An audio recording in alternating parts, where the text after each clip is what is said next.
Good afternoon, everyone.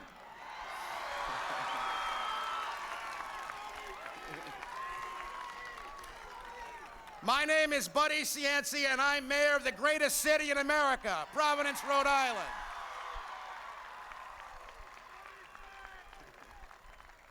On behalf of all the residents of the capital city, I am proud and honored to welcome to America's most dynamic and apparently democratic city, the current and next President of the United States of America, William Jefferson Clinton.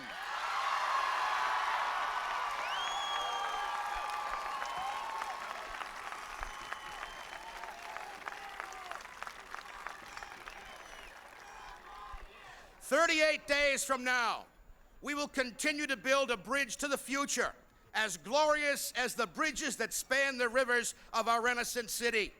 38 days from now, we will re-elect a president whose terms of office will span the 20th and the 21st century.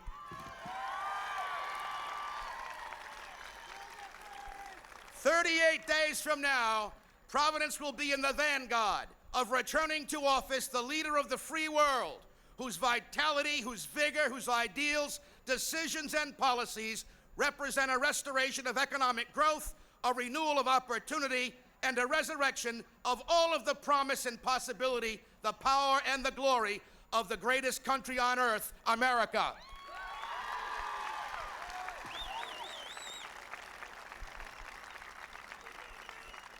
I'm honored to join with President Clinton, the distinguished members of this podium today who have served us so well in public service, and with the thousands of you. You know, as an independent, not bound by party politics, I guess I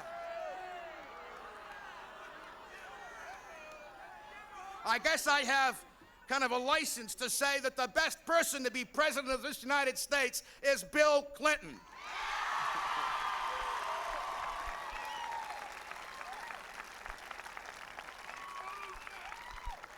And just as Senator Claiborne Pell has done such a marvelous job for 36 years,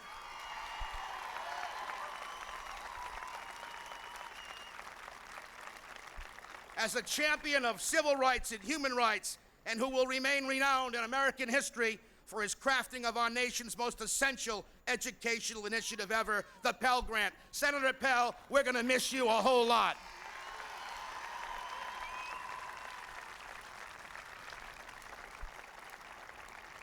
And to Jack Reed, who's going to be our next United States Senator,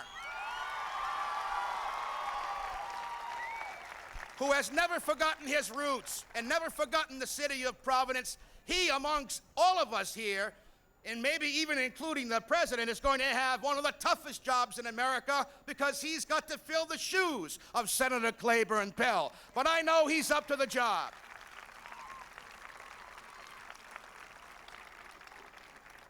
Congressman Kennedy and certainly Lieutenant Governor Wagan, who will be our next congressman, have all proven that they care so much for the cities of America.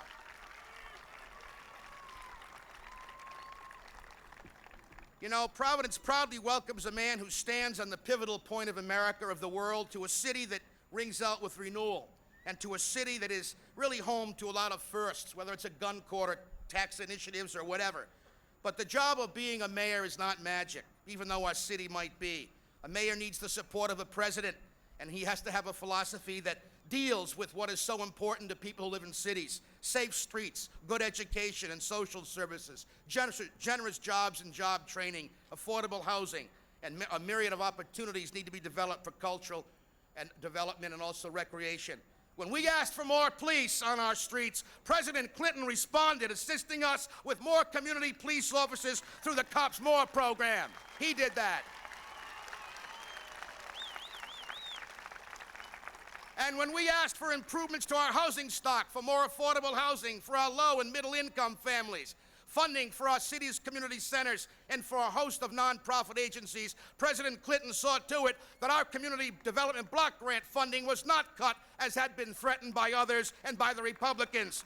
He stood up tall for the cities of America and for us. And the same goes with the fact that he designated Providence as an enterprise city, one of 65 in America. And I can tell you without any hesitation or equivocation that when it comes to cities and leadership for those people who have sometimes been forgotten, Bill Clinton, supported by Jack Reed and Lieutenant Governor Reagan and Congressman Kennedy and Senator Pell, have always meant so much to this beautiful city. People say the city looks great today, and it does. Well, we didn't do it alone here. We had help from everybody sitting behind me at this microphone.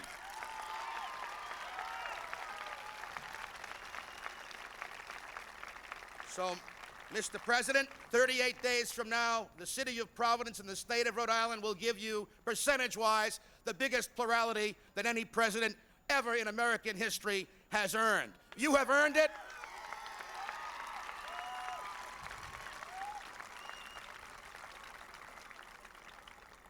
And we not only wish you success and luck, but we also want you to come back again and again, because every time you come, you give a tremendous amount of help to all of us and inspiration. So at this time, I'd like to thank you. I'd like to give you a key to the city, if I could.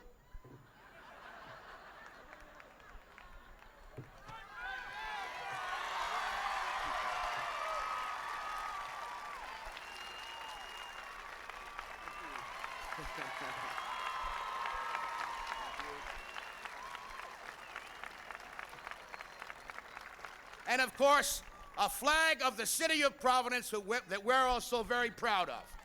Thank you.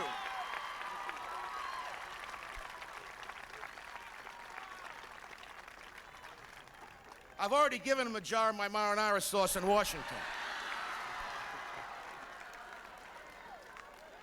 Welcome.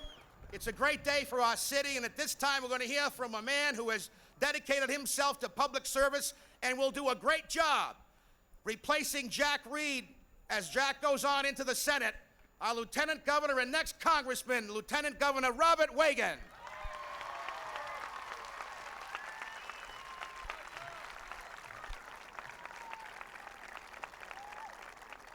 How about a big round of applause for Buddy Cianci?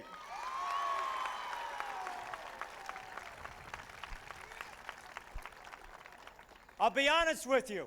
We were all afraid he was bringing out the marinara sauce just then. We're here really to celebrate two wonderful, very hard-working people who have made all of our lives so better. And that is Bill Clinton and Jack Reed.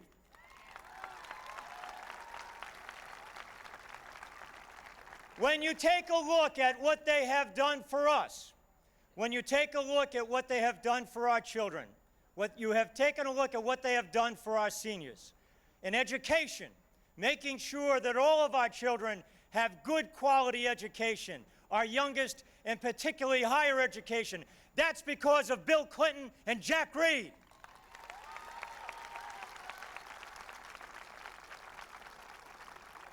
And when we talk about health care, all the other pals and the pundits will talk about different things, but because of Bill Clinton, we are having a revolution in health care for the betterment of all of us. Thank you, Bill Clinton.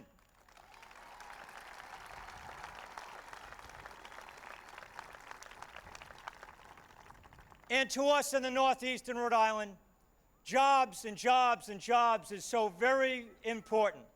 Bill Clinton believes in that. He knows how to turn this country around, and he knows how to make Rhode Island work. He and Jack Reed in the Senate are going to create more and more jobs for Rhode Island, more jobs for the country, because that's what he wants to do, build bridges to the future and not to the past like Bob Dole does.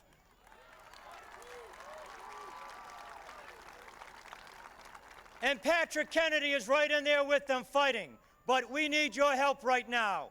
Are you going to re-elect Patrick Kennedy to the U.S. Congress? And are you going to elect Jack Reed to the U.S. Senate?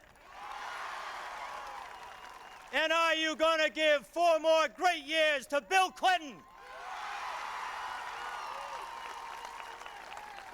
And when you're in there voting for all those people, do one thing for my wife. Please vote for me, too. Thank you.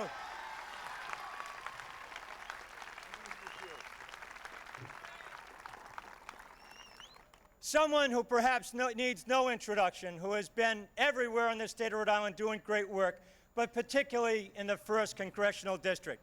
He has a famous last name and a pretty damn good first name, too. But most of all, he works hard for the people of Rhode Island. Would you please give a warm welcome for your Congressman, Patrick Kennedy.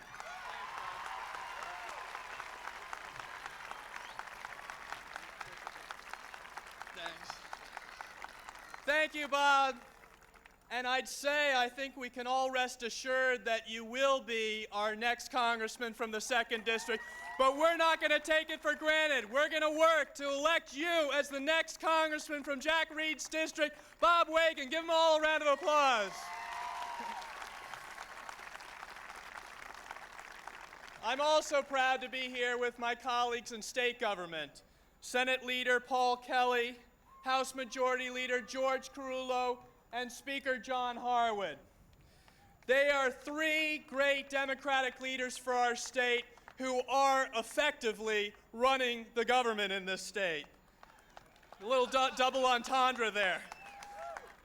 And when it comes to effectively fighting for this state and for its working class families, we already have a leader who has taken up the mantle of Senator Claiborne Pell as a leader in education, and that is our friend and my colleague and the next United States Senator, Jack Reed.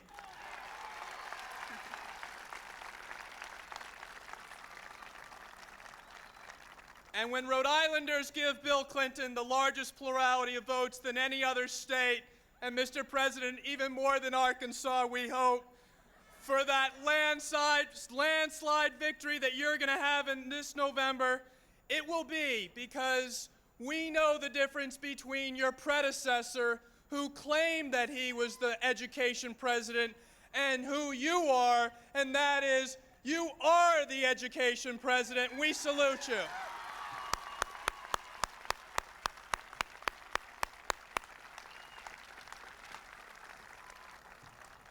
In building that famous bridge to the 21st century, it is President Bill Clinton and Vice President Al Gore who understand that in this information age, in this global economy, you don't build that opportunity society, as Newt Gingrich likes to say, while slashing the investment this country makes in educating its people. When Senator Claiborne Pell first introduced the Pell Grant, it accounted for 75% of tuition assistance in going on to higher education. Today, 75% of tuition assistance comes in the form of student loans. And not only have the Republicans targeted the in-school interest subsidy for those student loans, meaning now the interest begins to accrue the day the student takes the loan out, not 6 months after they graduate. But listen to this. In their effort to cut taxes, and they say they're for the middle class, but in their efforts to cut taxes for the middle class, they rejected the Democratic alternative, which was to allow students to deduct the interest on those student loans from their taxes, so we know the real record of the Republican Congress. And it's President Bill Clinton who's making sure that we continue with the direct loan program so that the banks don't saddle young people and working people who are wanting to go back to university and continuing education with additional service charges, which is going to happen if the Republicans get away with what they want to do, and that is to funnel all the student loans through the banks. Our state takes pride in the education grant that bears the name of our senior United States Senator, and that is Senator Claiborne Pell.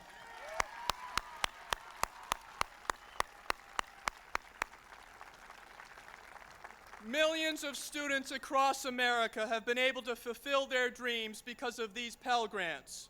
And when Republicans tried to take away these dreams, it was President Bill Clinton and Senator Pell who drew a firm line in the sand. We have with us today a woman who can speak from her heart about the difference the Pell Grant has made in her own life. Dawn Fairweather was born in Providence, attended Hope High School, and received her GED in 1985. She is a mother of 2, works part-time, and goes to CCRI, where a Pell Grant will allow her to major in computer engineering, a skill she will need to be competitive in the workplace of the next century. This dream of hers would not come true without the Pell Grant. This dream would not come true under a Newt Gingrich America. Thanks to President Bill Clinton, Dawn Fairweather and her family will have more opportunities and greater hope in the future because of the work of President Bill Clinton. And now it is my honor to introduce this wonderful woman, Dawn Fairweather. Give her a warm round of applause.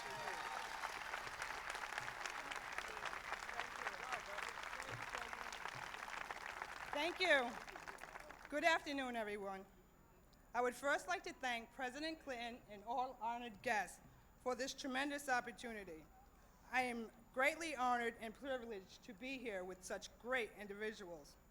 I would like to say just a few words of the importance of federal education assistance programs. Programs such as the Pell Grant and student loans, which have enabled me to pursue my goals. Just a few years ago, I was a single mother and a student at Rhode Island College. I didn't know how I would raise a child and pay for my education if it had not been for federal student aid. After several years of hard work,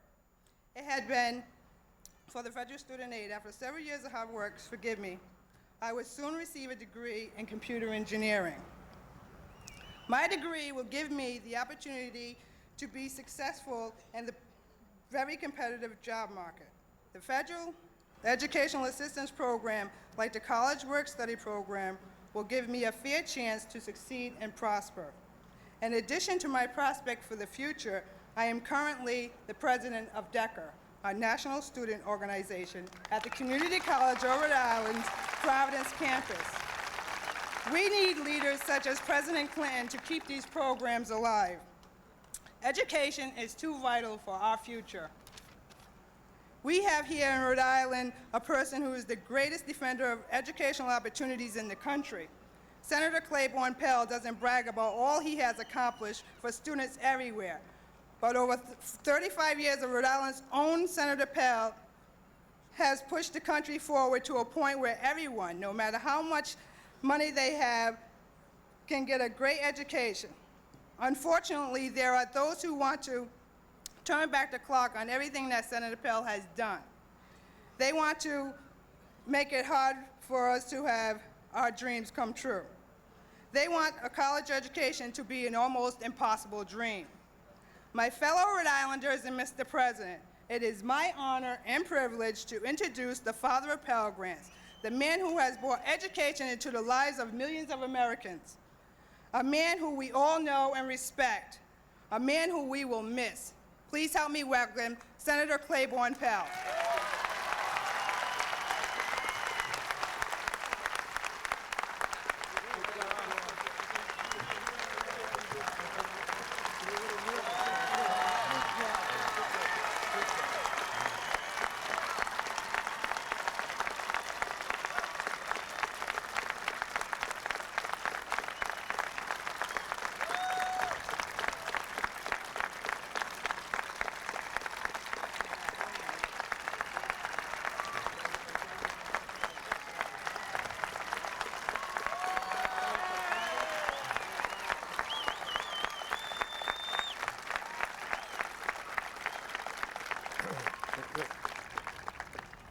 That was a very, very moving story, and I congratulate Dawn for all she has accomplished.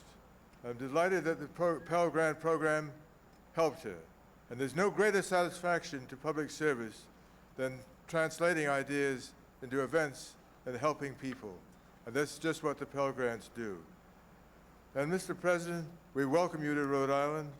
We thank you for the inspired leadership you give our nation and our party, and look forward to your hands on the reins of the country for the next 4 years.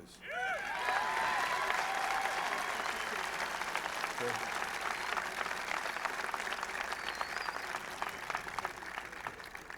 As I reach the end of my 36 years as your senator, let me say simply, the greatest joy of my life has been to be able to serve the people of this wonderful state.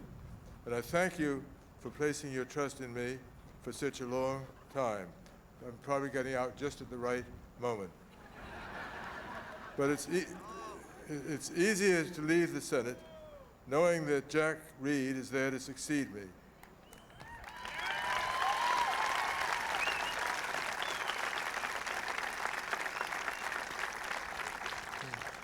For the last 6 years, Jack and I have been working closely together on education issues. It's been a Pell Reed team, and we've had a pretty good record. And Jack is smart, he cares deeply about people, he works as hard as anyone I've ever known, and is tough. He'll fight for Rhode Island, just as he's done heavy lifting for our state these past years. And all he needs now, all Jack needs now, is your help, your support, your votes, and he'll be our next United States Senator. God bless.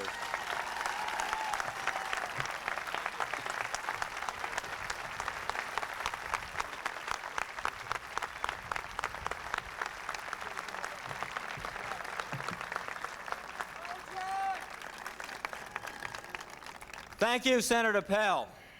You honor me today with your kind words, but you've honored this state and this nation with 36 years of outstanding service. We love you, we respect you. You have been our leader for so long.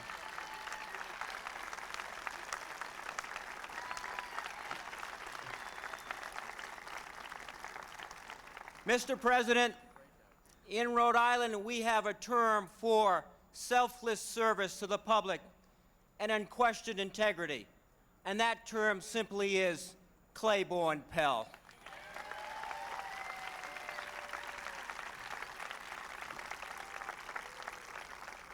We're also honored today with the presence of Noella Pell. Her grace, her decency has added so much to their accomplishments together, and we must recognize Mrs. Pell today.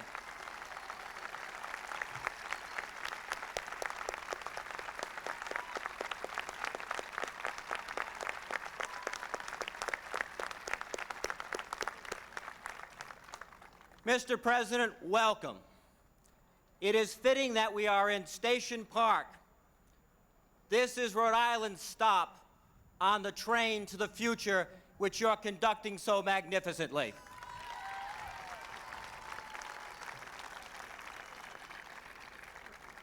This overwhelming and enthusiastic crowd is graphic evidence of the deep respect and affection that we have for you, Mr. President. Thank you for joining us today in Providence.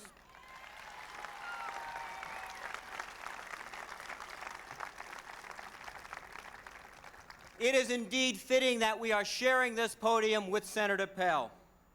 For like you, Mr. President, my life has been shaped by educational opportunities, and Claiborne Pell has dedicated his life to ensuring that every American has a good education.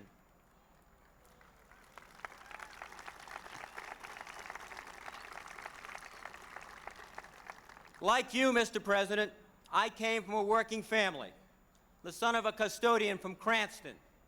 Cranston, the home of the National Little League champions.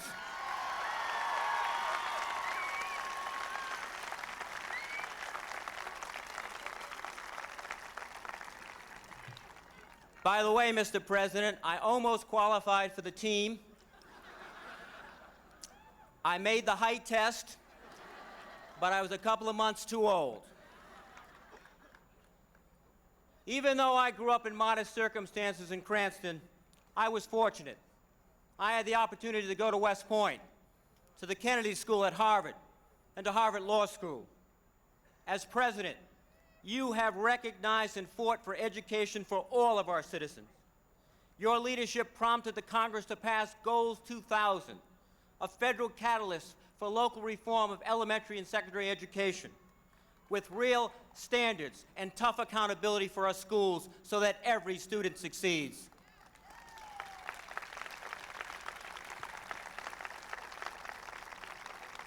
Working with Senator Pell, I was proud to lead the fight in the House as he led it in the Senate so that your good legislation would pass. You also believe so strongly in the School to Work program, because you know that we have to prepare every American for the world of work. Today, more than any time in our history, because of international competition, jobs go to places where there is either the best workers or the cheapest workers. And America must have the best workers. Because we can never accept the impoverishment of the American worker as the price of international competition.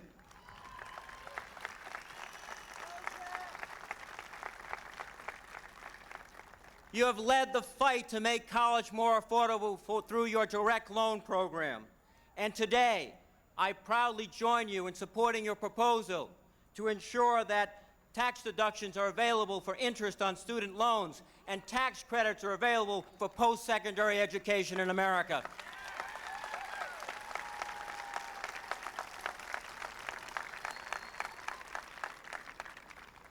This campaign before us is not simply about programs and policies. It is about whether we will continue to provide opportunity to all of our citizens, the opportunity to learn, the opportunity to earn, the opportunity for our seniors to live in dignity, and the opportunity for all of us to be part of a community of responsible citizens. Mr. President, as you lead us forward to victory in this campaign, you raise high the standard of opportunity and hope. You call us to our highest ideals and remind us all in America that a kid from Hope, Arkansas, and a kid from Pontiac Avenue in Cranston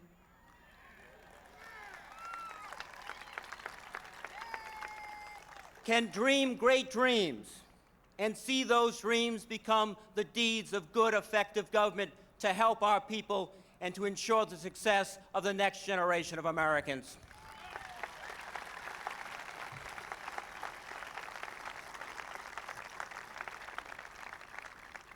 Mr. President, you have kept faith with the fundamental tenet of this country and the noblest impulse of our party. We must give every American the opportunity to use his or her talents to build their own security and to contribute to a strong and decent America. Ladies and gentlemen, it is my privilege to introduce the President of the United States, Bill Clinton.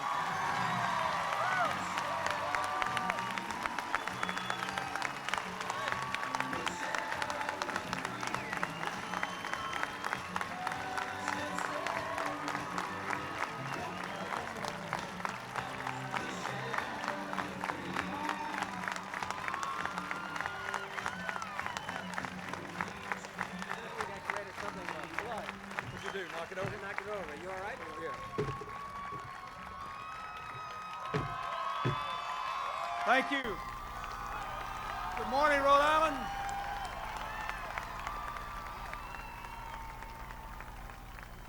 Thank you so much. Thank you. Thank you for being here in such large numbers and with such great good spirits. You deserve these good spirits because our country is on the right track to the 21st century.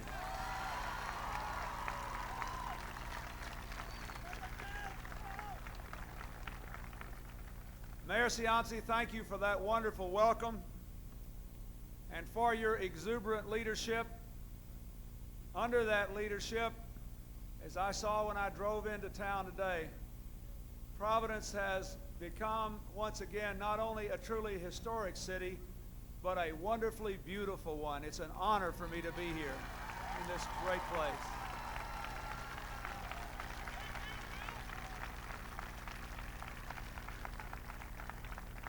Thank you, Secretary of State James Langevin, for being here, for being on this platform with me, and for serving well, and for embodying the proposition that every person in this country ought to have the chance to live up to his or her God-given capacities. Thank you for serving.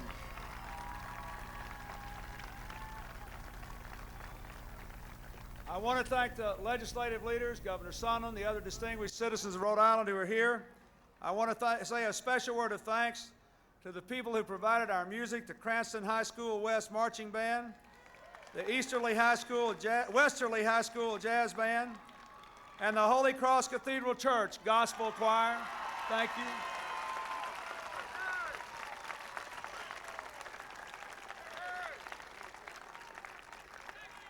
Thank you very, very much. Dawn Fairweather, thank you for standing up here as a living symbol of what our common efforts are all about, to build a bridge to the 21st century we can all walk across.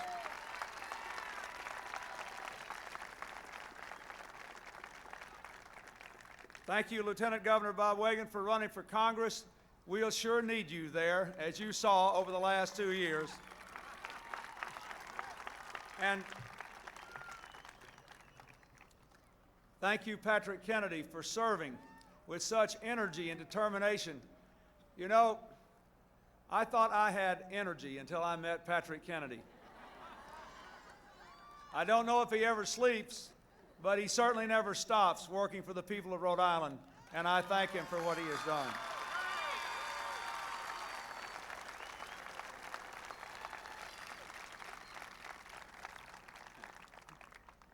Thank you, Senator Claiborne Pell and Mrs. Pell, for a lifetime of service to this state and to our nation. Thank you not only for your dedication to education, but also for your work for the cause of world peace and for all you have done to advance it. And finally, Senator, after so many years in which our national politics have become too mean, too personal, too divisive, and too full of hot air, it was a real honor for me to stand up here and watch you once again in positive, graceful, constructive tones set out what is best about our country, best about our Constitution, and best about public service. We wish you well, we love you, and we thank you.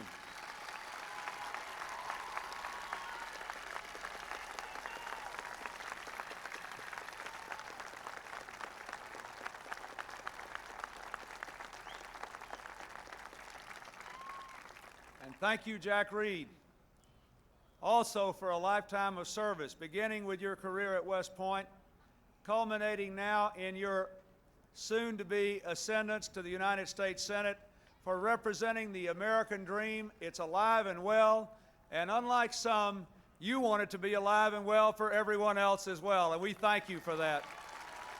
Thank you.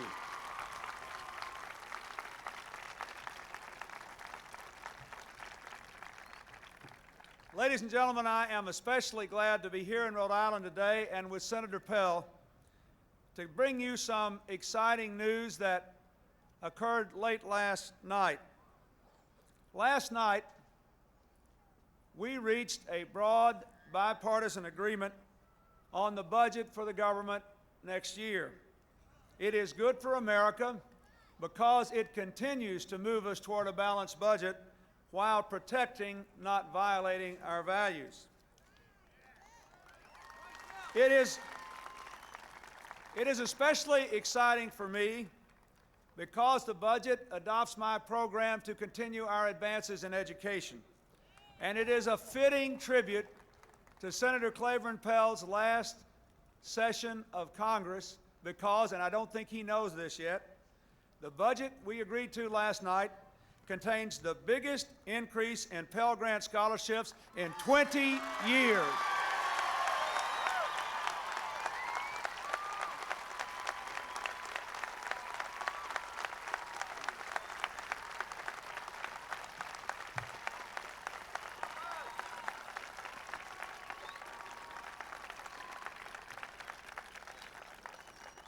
The budget will put 40,000 more young children in Head Start.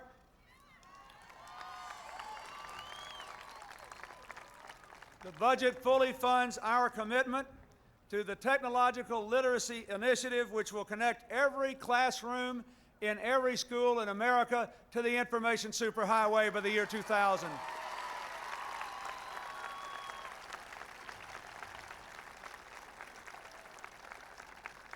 It protects our environment by funding clean air, clean water, and safe food.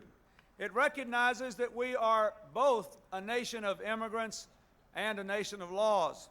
It builds on our approach to combat illegal immigration at the borders, in the workplace, and in the criminal justice system, but it does so without hurting innocent children or punishing legal immigrants. Thank goodness we have turned that around.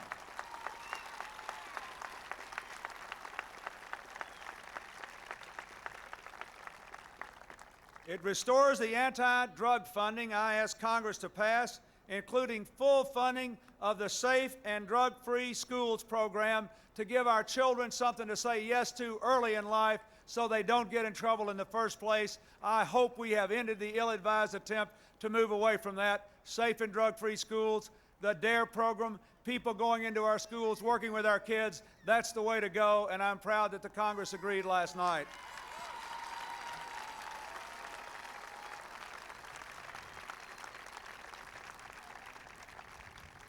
It enacts the terrorism proposal I made last month, anti-terrorism proposal, and puts into effect Vice President Gore's Commission's recommendation on increased airport security measures, making air travel safer for all Americans and those who come here.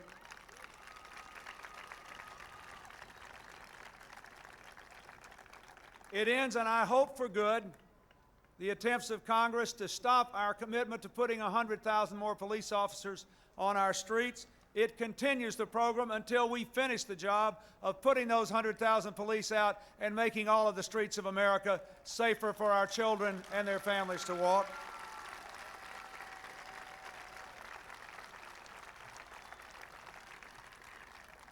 And in a marked departure from the congressional efforts of just several months ago, it not only reflects an abandonment of their attempts to repeal the ban on assault weapons, but it accepted my recommendation that we expand the Brady bill to say that now that we've taken guns away or prevented guns from going to 60,000 felons, fugitives, and stalkers because of the Brady bill, it's time to extend that and say you shouldn't get a handgun if you beat up your spouse or your child either.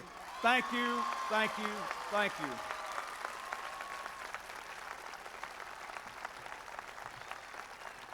In the last 3 months, as the American people have made it clear that they have no intention of seeing our country torn apart and divided over a radical agenda, we have restored a measure of bipartisanship and working together in Washington. Look what happens when you abandon extremism in favor of working together. The Kennedy-Kassebaum health care reform bill, making 25 million Americans eligible to keep their health insurance when they change jobs and say they can't be denied it if someone in their family gets sick. A welfare reform bill that says we will continue our national commitment to health care and nutrition for poor families. We will spend more money on child care when people on welfare take jobs. But we will develop now a community-based system of dealing with poor families so that every community in this country can and must take responsibility for moving people from welfare checks to paychecks. It is a good thing for this country. On October the 1st, just a few days away, 10 million Americans will get an increase in their minimum wage because of the minimum wage increase.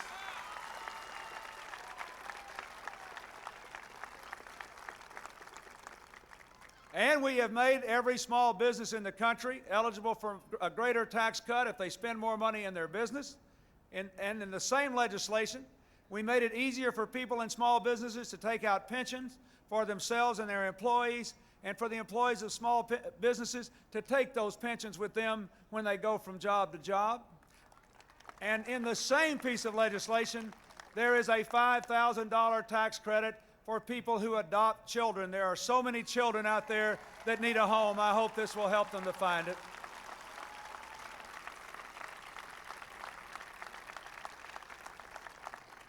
And just a couple of days ago, I passed a piece of legislation which protects mothers and newborns from being thrown out of the hospital within a day after the children are born.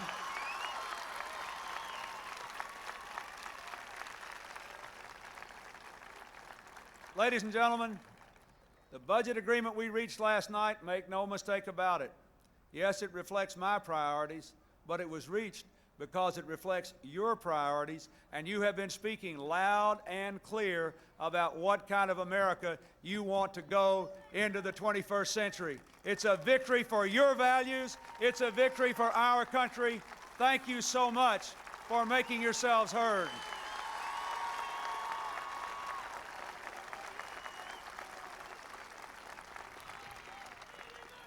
This agreement proves that if we work together, instead of pointing our fingers at one another, we can do what we need to do. We can balance the budget, invest in our people, keep our streets safe, stay on the right track. We can produce results for the American people. Ladies and gentlemen, there are a lot of things that are said in every election, but you know, when you get right down to it, the real issue is whether, after all is said and done, America produces more people like Dawn Fairweather or not. The real issue is whether we are working together to create the conditions and give ourselves the tools to make the most of our own lives, to build good work lives and good families and strong communities and a strong nation. I heard Dawn telling her story. Right before I saw Dawn, I met a person from Providence that I hoped I've helped to make a little famous. Her name is Marilyn Concepcion, and she's standing over there. Stand up, Marilyn.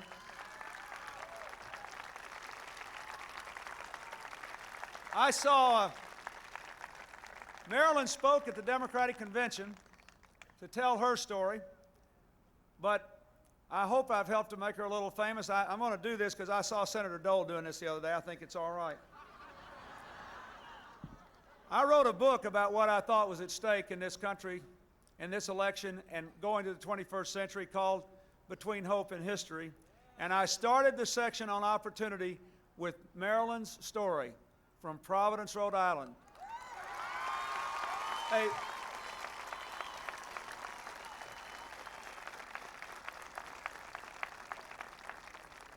an immigrant from Puerto Rico, a high school dropout, a person who worked many jobs, a person who got involved in one of our AmeriCorps programs, City Year, one of the best programs in the country, and Rhode Island has just voted to go statewide with City Year, where young people are given a chance to work in their communities, to solve problems, to help people, and in the process earn money to go back to school. And this young immigrant lady, an AmeriCorps graduate, a public servant in City Year, a high school dropout, is about to start or just started her second year at Brown University, one of the finest institutions of higher education in America.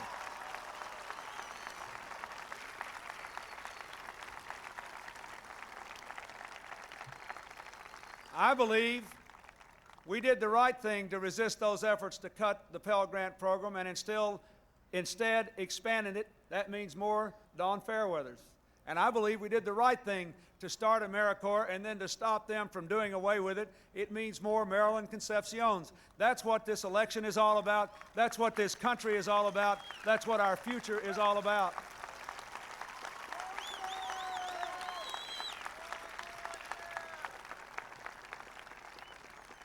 This is not an accident, and this is not confined to a few people. Yesterday I was in the great and the very big state of Texas. And I was in Longview, Texas, a town of about 70,000 people, in the morning for a rally like this. There were lots of people there. After the rally, I did as I customarily do. I walked down along the line here and shook hands with people. And within the course of 5 minutes, I met the following people. I met a young 34-year-old woman, a single mother of 2 children, who went back later than most young people do and served in AmeriCorps and was using her money to go to the local junior college to start her life again so she could support her children.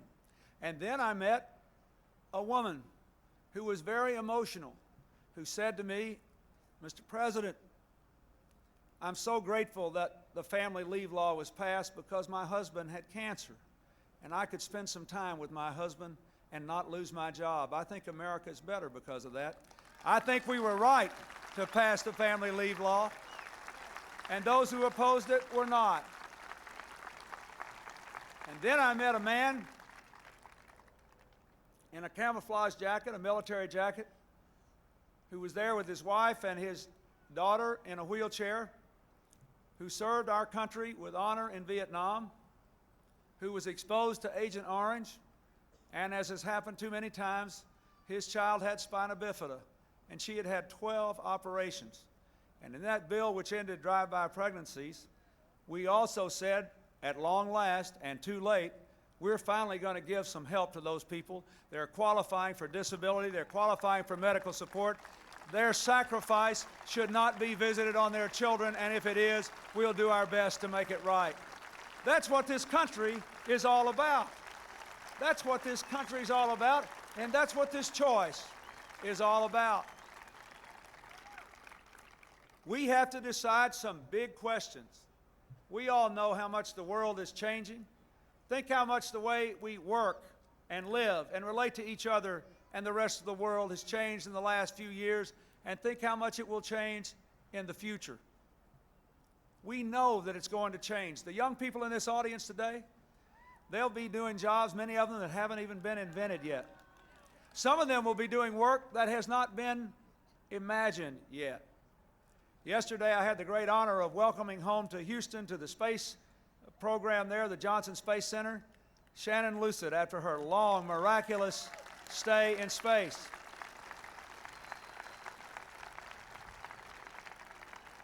When she was a young girl, she told someone she wanted to be a rocket scientist, and the adult said, there is no such thing, and if there were, it wouldn't be a woman. Well, today, there are a lot of rocket scientists, and a lot of them are women, and a lot of young girls were thrilled to see Shannon Lucid staying in space for 6 months.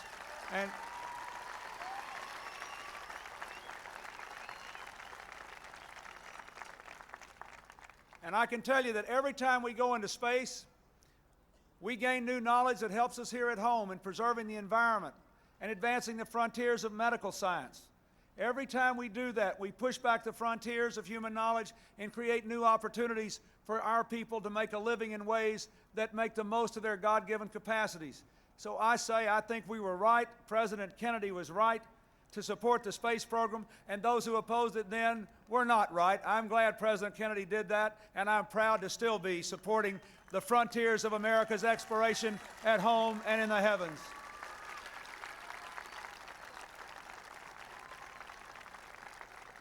When you come down to it, there are a few big questions that we have to ask. And this is a truly historic period in our history. You have seen from the debates of the last 4 years two starkly different views of our future and what we should do as a people. And you have to decide, do we want to build a bridge to the future, or do we really believe we can build one to the past?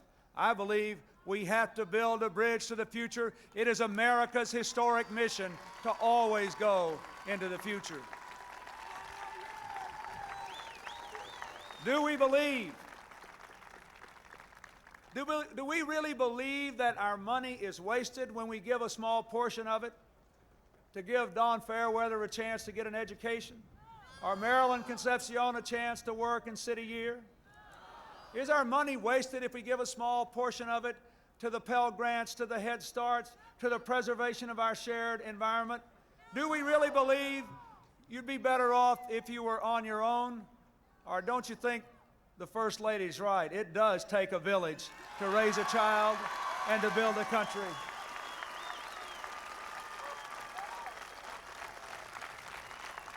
Folks, 4 years ago, the people of Rhode Island were very good to me. But I ask you to take me on faith. You didn't really know. After all, I'd never been in Congress or the Senate, never worked in an administrative capacity in the federal government. I was just the governor of a small state. You can identify with that. Some said a governor of a small state had no business being president. But one thing you learn in a small place is that hot air doesn't get you very far because people find you out. And it seemed to me that it was time to stop the finger pointing in Washington and start asking, what can we do to roll up our sleeves and make this country a better place? How can we work together? How can we move forward? Now you don't have to take it on faith. You've got some evidence. And I want to ask you in the next 38 days to talk to your friends and neighbors in this state and beyond the borders of this state about the evidence and the stakes for the future, because there's no guesswork now. I said I wanted to take this country into the next century with the American dream alive for every person who was responsible enough to work for it. I said I wanted our country to be the world's strongest force for peace and freedom and prosperity. And I said that I believed we had to go into the 21st century as a stronger American community, respecting our diversity, not being torn apart by it as so many other places in this old troubled world are. And that if we did those things, opportunity for all, responsibility from all, an American community in which all have a place, our best days were still ahead. The evidence is in. We are on the right track. Now you have to go out and convince the rest of the American people that that is exactly the case. You know, compared to 4 years ago, just listen to this. We have 10.5 million more jobs, the lowest unemployment in 7.5 years. The unemployment rate in Rhode Island is exactly half what it was when I became the President of the United States. Home ownership is at a 15-year high.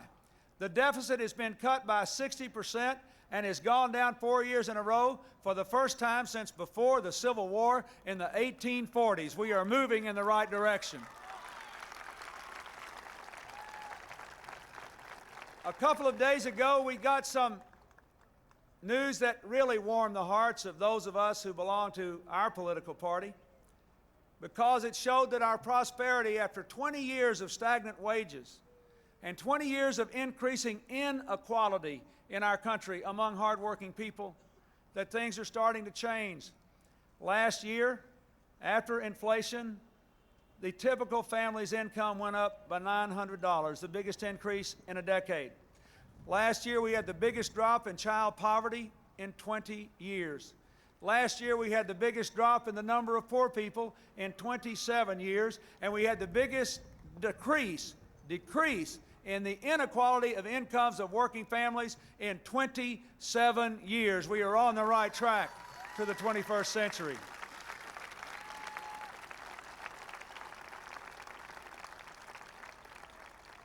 As the previous speakers have said, we have expanded educational opportunities. As the mayor noted, we have done what we could to work with local communities to bring the crime rate down, and the crime rate in America has gone down for 4 years in a row.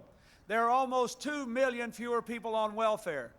Child support collections have gone up almost 50% by $3.8 billion. And that's one of the reasons people are moving off welfare, because parents are being required to assume responsibility for their children again.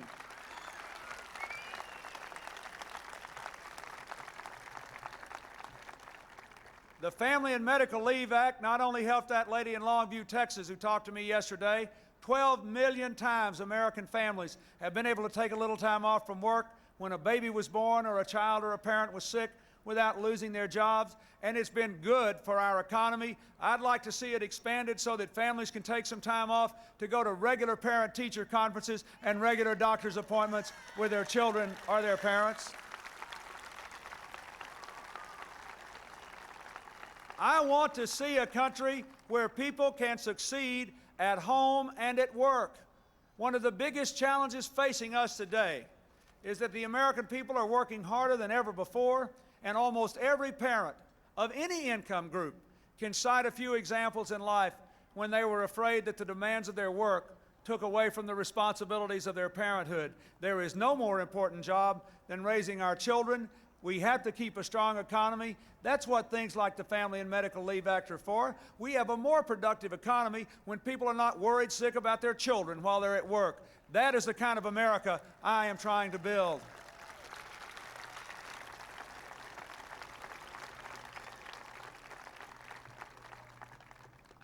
Now I think we also have to face the fact that we have to build on the pioneering work of Claiborne Pell to keep America's educational opportunities and standards and performance up to the finest in the world. And there are two things I'd like to emphasize in particular. 40% of the children in this country who are in the 3rd grade still can't read a book on their own. It's going to be very hard for them to master the demands of the information age if that's so. I want to mobilize an army of AmeriCorps volunteers, reading specialists, senior citizens to go in and work with parents and work with schools to make sure that by the year 2000, every 8-year-old in this country can pick up a book and say, I can read this all by myself.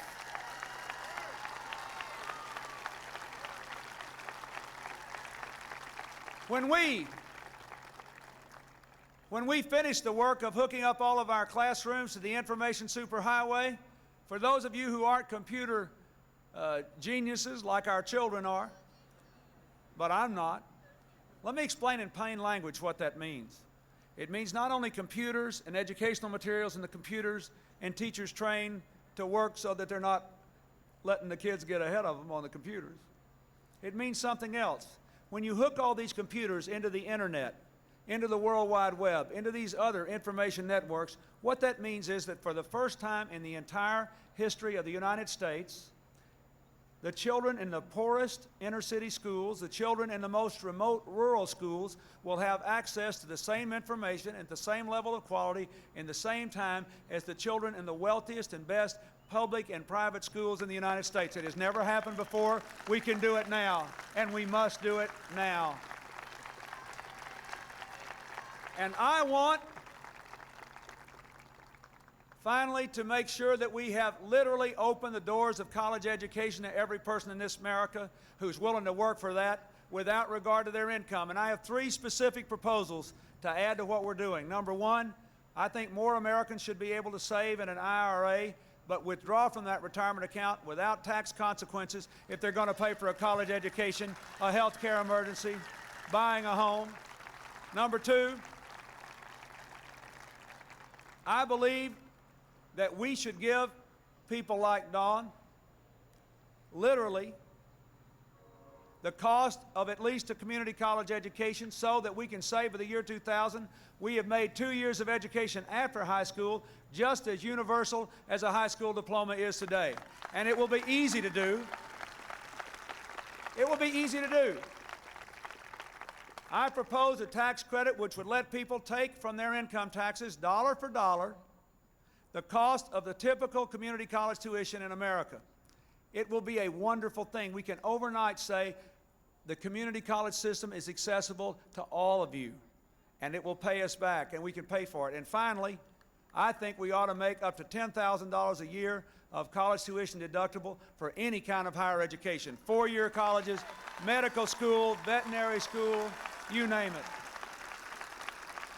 Will you help me build that bridge to the 21st century?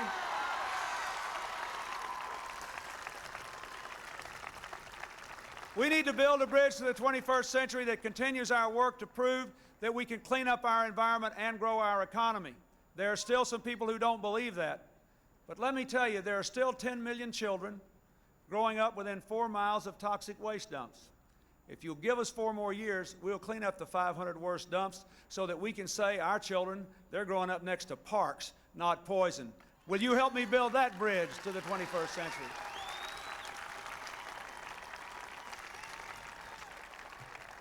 Finally, let me say we've got to keep this economy going, growing, and strong. That means we do need to balance the budget because that keeps interest rates down. That keeps your home mortgage, your car payments, your student loan payments, your credit card payments down. It keeps the interest rates on business loans down so more people can borrow money to grow new businesses and hire new people. But we cannot do it in a way that violates our values and tears us apart as a country. We do not need to destroy the Medicare program in order to save it and balance the budget, and I don't intend to let it happen. We do not need to revoke our historic guarantee of health care coverage to poor mothers and their little children, to the elderly who are in nursing homes, whose children are often middle-class workers who would be poor if it weren't for Medicare helping their parents. And we must not do it to families who have family members who have disabilities. That keeps them in the middle class and gives their family members the dignity of decent health care without driving the families into poverty. We cannot do it by cutting back on education or the environment or on research. Here we are celebrating the space program. You clap for that. There's more on the way. We've doubled the life expectancy of people with HIV in just 4 years because of medical research and the rapid movement of drugs into the marketplace.